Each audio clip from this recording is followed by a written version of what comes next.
Welcome back to another beautiful day in the land of music. My name is Douglas, and in today's video, wanted to show you the electric piano sound that I use if I'm playing an electric piano on a song in church with a church band, or really anywhere that I'm going to be using an electric piano. I'll often use this particular sound right here.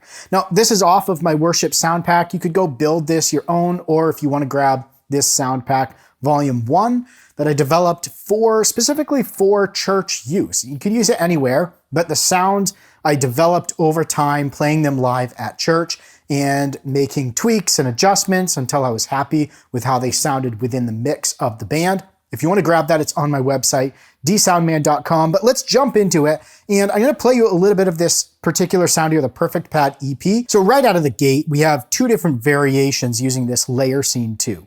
So the synth pad is tied to the modulation wheel or stone here on the left. You could also control this with a volume style expression pedal. I prefer, because I stand when I'm playing, I prefer to use the wheel.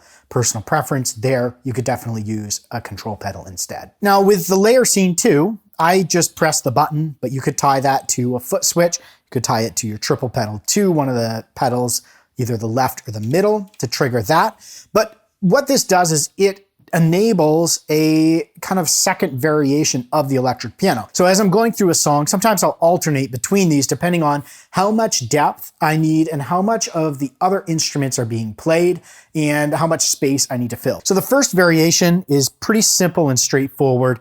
This works really well if I'm playing along with other instruments that are playing, not necessarily soloing on the EP, and I want something that's going to add a little bit of warmth, but also some kind of bluesy, jazzy notes in there that kind of jump out, and it's got bite when you hit it. So I can play it really soft.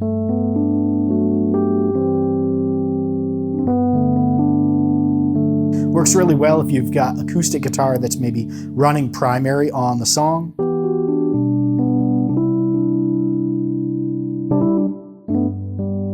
And as I hit these notes a little bit harder, I'll do this on some of the transition notes.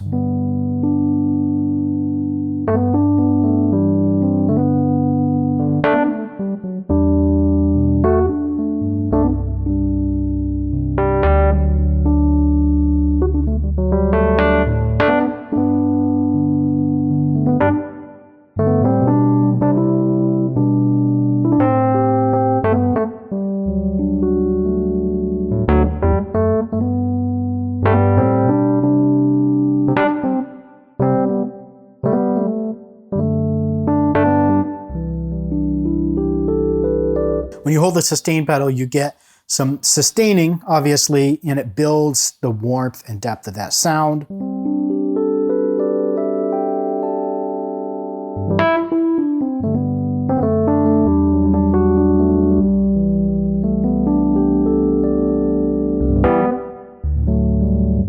Now the second variation, if I go to layer scene 2, this one has a little bit more movement to it and is something that I would use as maybe some of the other instruments thin out.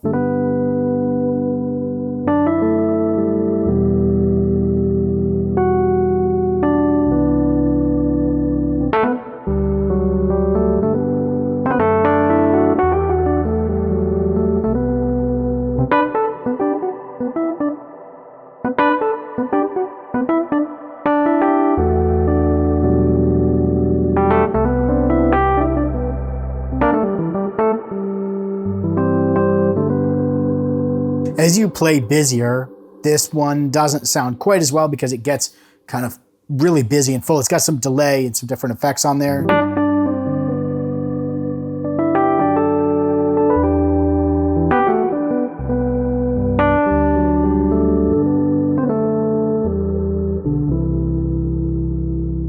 Now, we could also bring the synth pad. So the Perfect Pad that I've developed is also included here. So if we come back to variation 1,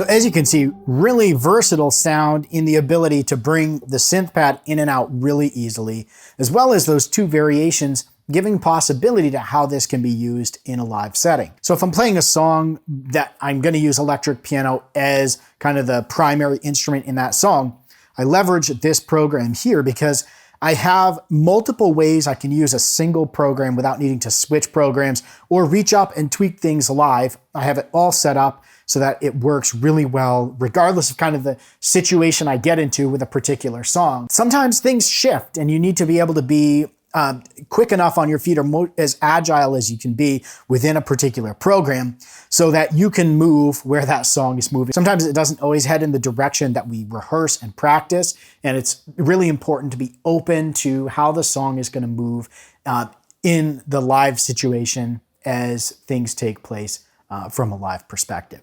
So again, this is my Perfect Pad EP sound from my Worship Sound Pack Volume 1 for the Nord Stage 4. Again, you can get that on my website. I hope this was helpful in giving you some context as well as playing you a little bit of the sound here. If you've got any questions around what I went over in this video, feel free to throw those down in the comments below. I'll do my best to answer them. Thanks for watching, stay inspired, and keep making that music.